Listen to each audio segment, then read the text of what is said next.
Hey guys, welcome back to the shop. My name's Rob. If you are new here, I work on old Fords. I got 3 old Fords going right now, an F100, a Mustang, and a Falcon. Now, a lot of you guys, a few of you guys, have been asking, hey, what's up with the Falcon? Let's see some more Falcon content. And today, that request is gonna be fulfilled. It's time to get back on the Falcon. I love this car, and I know you guys dig this car, and that means a great deal to me because the car means a great deal to me. So let's get back on this Falcon, see where it's at, what's coming up for it, and kind of like how far down the road we need to go before we get this Falcon making noise and turning tires. Let's go.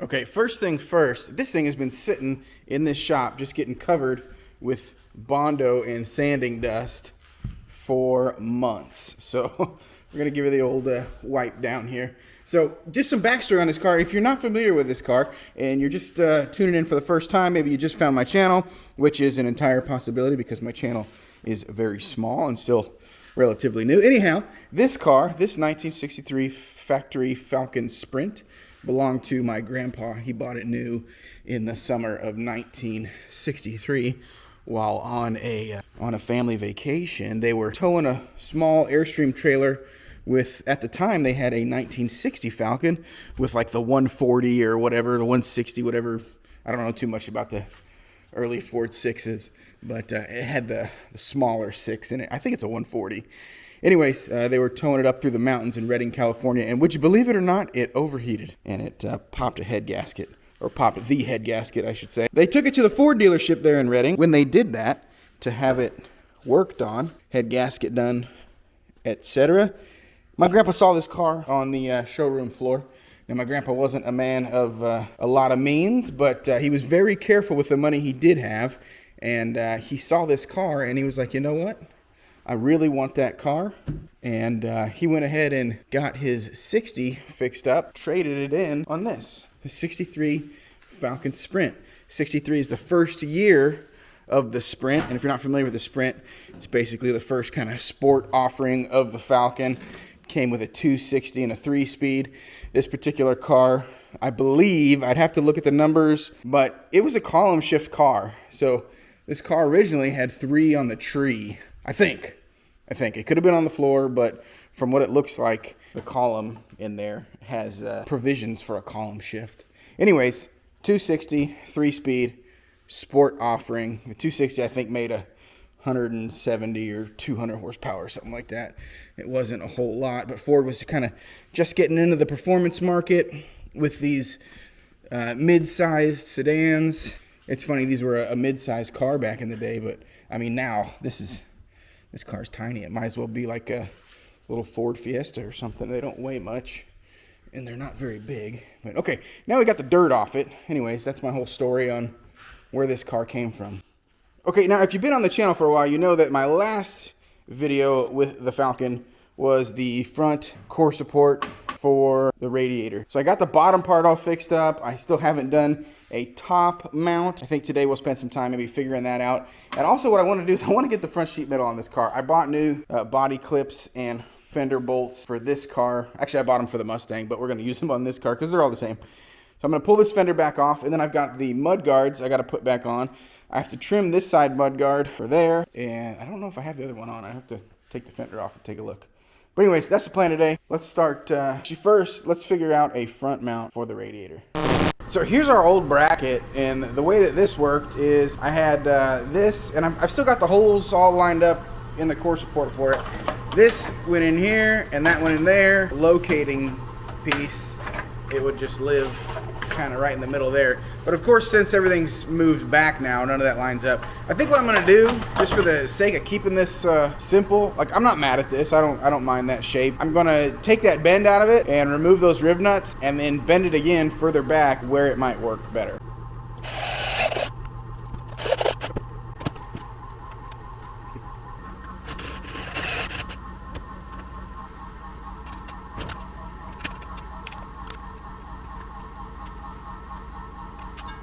Okay,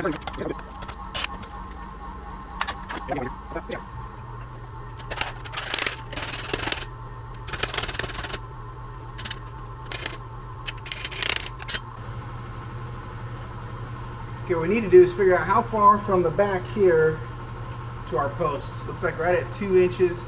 If I go 2 1/4, that'll let it kind of float, which is what I want. So 2 1/4 is what we're looking for. All right, so I need 2 1/4 from the center of this hole. Straight edge. All right, let's go break it at 2 1/4.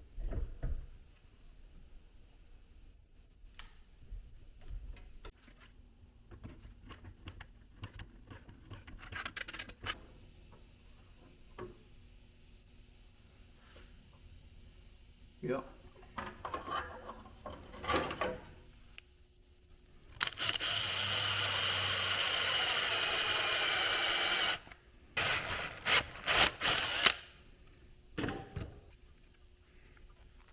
Yeah, let's see.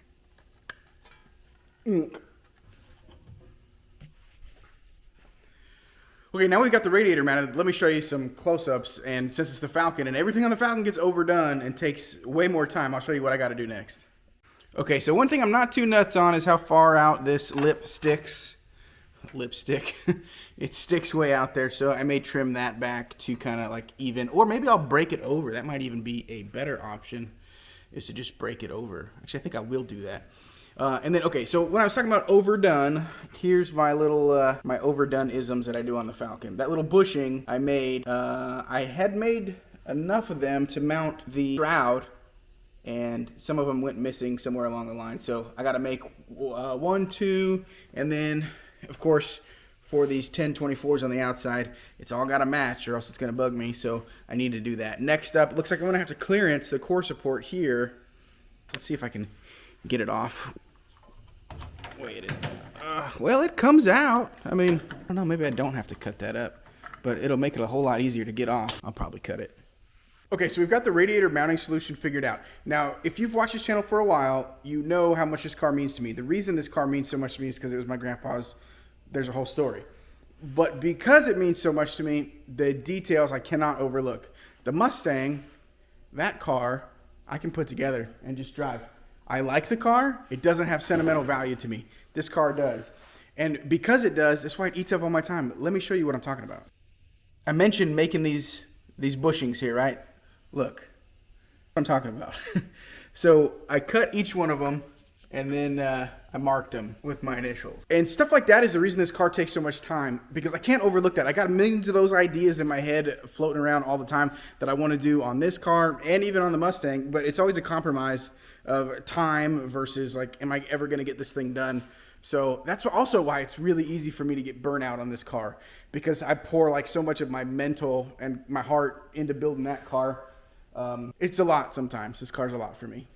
Okay, so we've got the front dialed in. The next big thing, wiring still on this car. So I'm in here looking at everything, and it has honestly been months since I looked at any of this stuff, and I don't even know where I stopped. That's the danger of stopping in the middle of a wiring. Wiring's kind of intimidating to me anyway. So I think what I need to do is put a battery in this car, run the power to the fuse box, and then start chasing these wires and make sure I got everything hooked up right. Thankfully, the wiring here, it's all labeled, so it's pretty easy, but yeah, that's what I'm gonna do.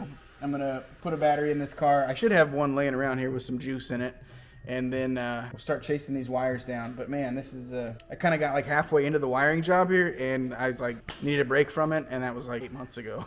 So here we are.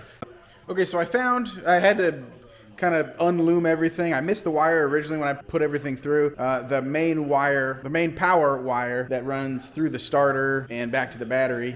So I traced that out, and that meant I had to run one more wire through the firewall, and I didn't have a grommet the right size, so I had to run to the horrible fright and pick that up. And now I'm back, and I've got that wire ran through here. Let me show you. Okay, so there's where the wire's coming out, and of course I'm gonna tie it in and probably use some clamps in here and down there. It's going down there. And then the other side of that is gonna go to the battery. I got that done and got the wiring here for the alternator to be ran as well. And yeah, I think the most frustrating part of this was the fact that I started it and then now I'm jumping back on it and I'm kind of struggling to figure out where I was. I feel like I'm chasing my tail. I feel like I haven't even started yet because I'm still trying to like get back to where I was when I left off on it. Does that make sense? Probably not. Okay, guys, I just spent the past 2 days chasing a wiring issue on this harness. So I know I've mentioned it, but the reason this is such a pain in the ass right now is because I started it right before the Mustang showed up, which was over a year ago. And I got right in the middle of it. And then I was like, okay, cool, a paying job. So I jumped on the Mustang hard and heavy and I just lost my place and I forgot about that. And something with like wiring where it's like really intricate and everything's going everywhere, probably not the best move. Let me show you what happened. Okay, so I know this looks like a mess and that's because it is, but here's what happened. So here's the box. Now, I pulled everything down to chase all these wires. Trust me, it looked a lot neater than this, 2 days ago. But I was getting, most of my stuff was working, right? So like the things that have power full time, like the brake lights and things like that, were getting power full time. And everything was working when I would key on, except for some of the accessory things like the heat and the fan and the radio and things like that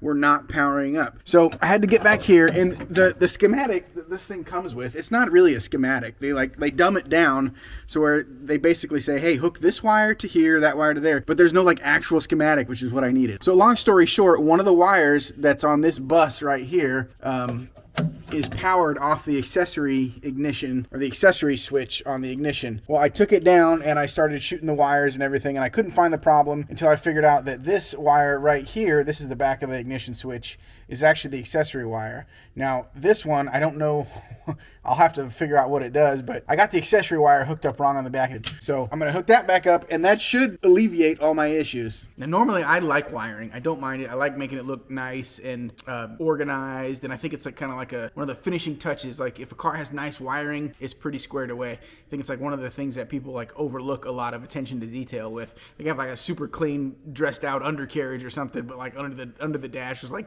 a rat's nest. I hate that. Anyways, but after dealing with this one, man, it really got the better of me. Anyways, I'm gonna wire this thing back up the way it's supposed to be, and then we'll move forward from there. I got all the wires running into the engine compartment that need to go up there. I need to figure out what ignition system I'm gonna run on this, so I have the wires going up there. I'll probably just run them across the top of the intake manifold up to the distributor for now. And also, I have a Canon plug that I'm gonna run a lot of the like sending unit stuff through, like water and oil pressure and things like that. So we'll take a look at that too.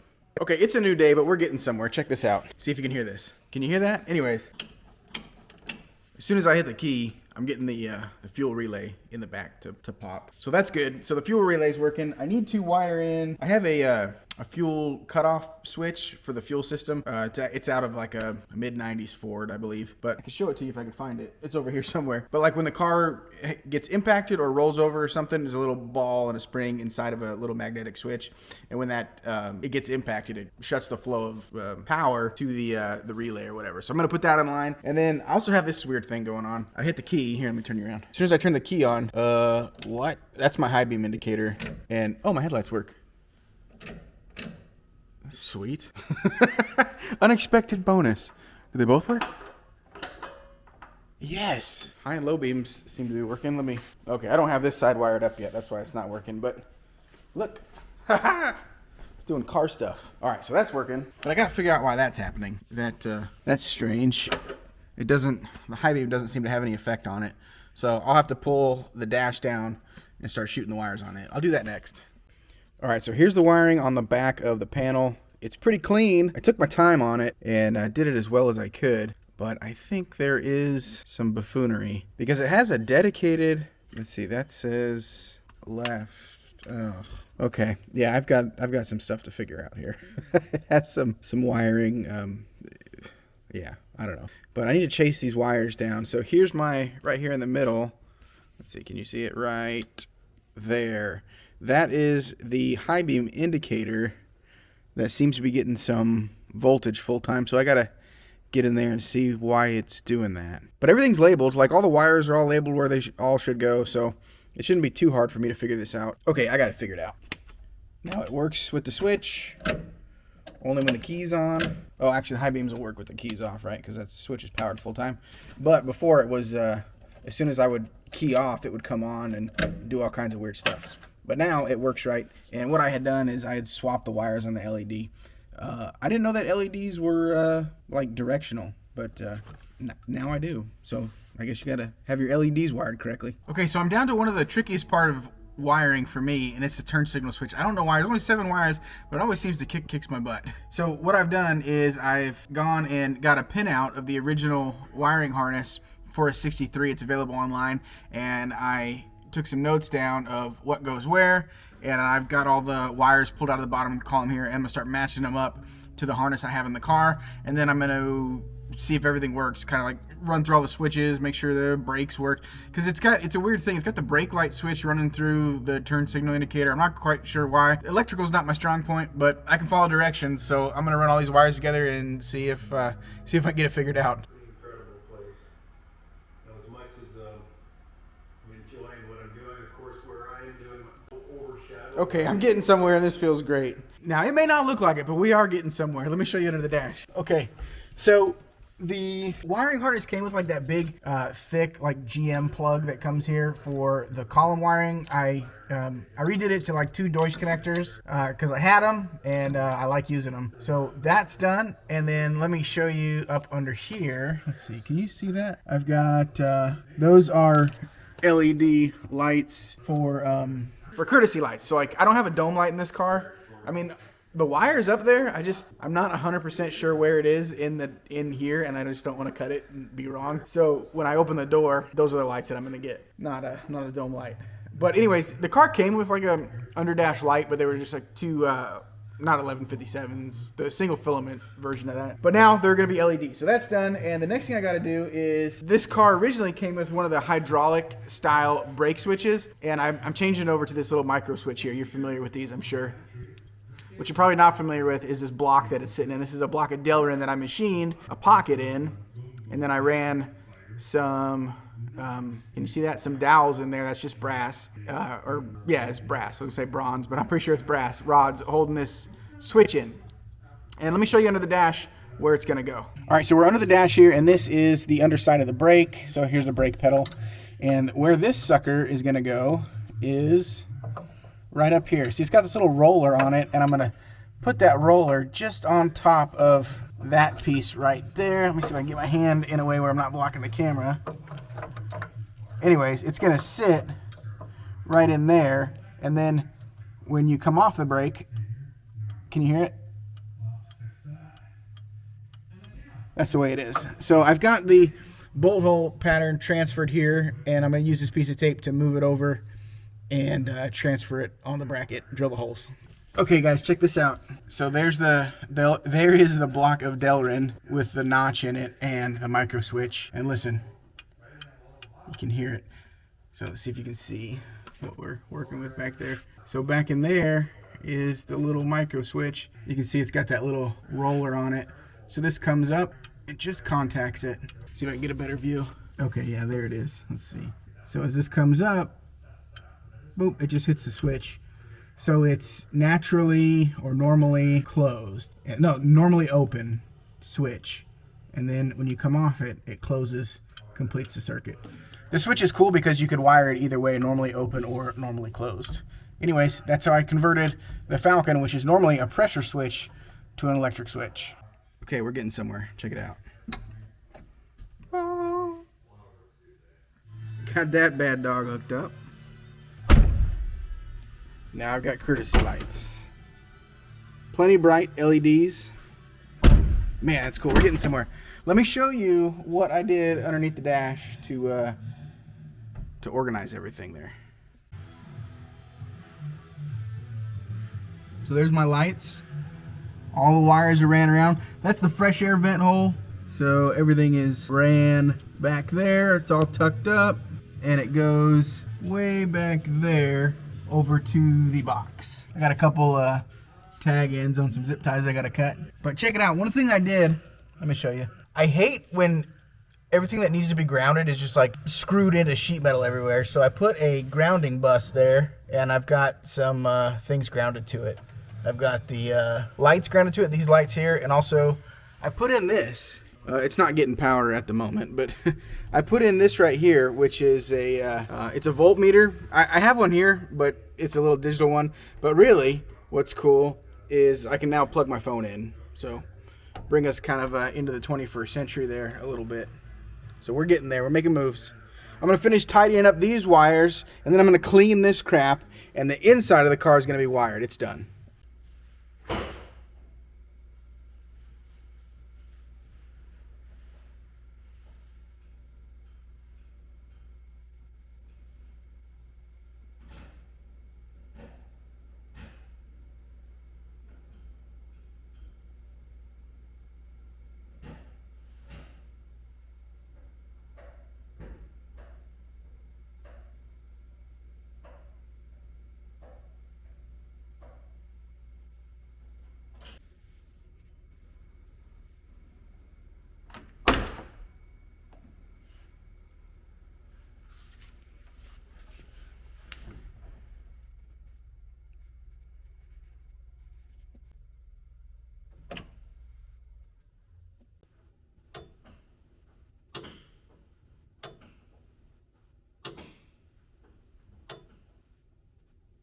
Guys, that feels so good to have that. And just to look under here, can you see that? You probably can't. But just how like clean, there's no wires hanging down. Oh my gosh, I haven't seen this car like this in years. That's kind of sad. But anyways, I still have some wires here that need to run to engine stuff like the coil and the signal wire for the starter and things of that nature. But like all the body harness stuff on the car, turn signals, stoplights, brake switches, stuff like that, all that stuff's wired. Just a few more wires to get it to run, and oil pressure and water temperature, and that's it. And this car is wired. And then of course I gotta wire the ECU, the MS3 Pro. Now here's the MS3 Pro. This is the ECU that's gonna run everything, and I think I'm gonna put it in the glove box. I made this insert in the glove box a while ago, and the idea is that this is gonna sit in there like so. Let me see. Can you see that? That's the idea. Now I left that end open so I can run all the harnesses through. There's a lot of wires that go to this thing. You can see by the big plugs. All right, guys, we're gonna call that a video on this one. We got a lot done on this one. I got all the body wiring harness stuff done. Still have the ECU to finish wiring up on this car. That's gonna be its own video. And if you wanna stay up with the builds here, namely the Falcon and the Mustang, the F100 is kind of on the back burner. But if you wanna stay with these builds, make sure you click the bell notification, subscribe, and all that stuff so you don't miss any. And as always, thanks for coming around.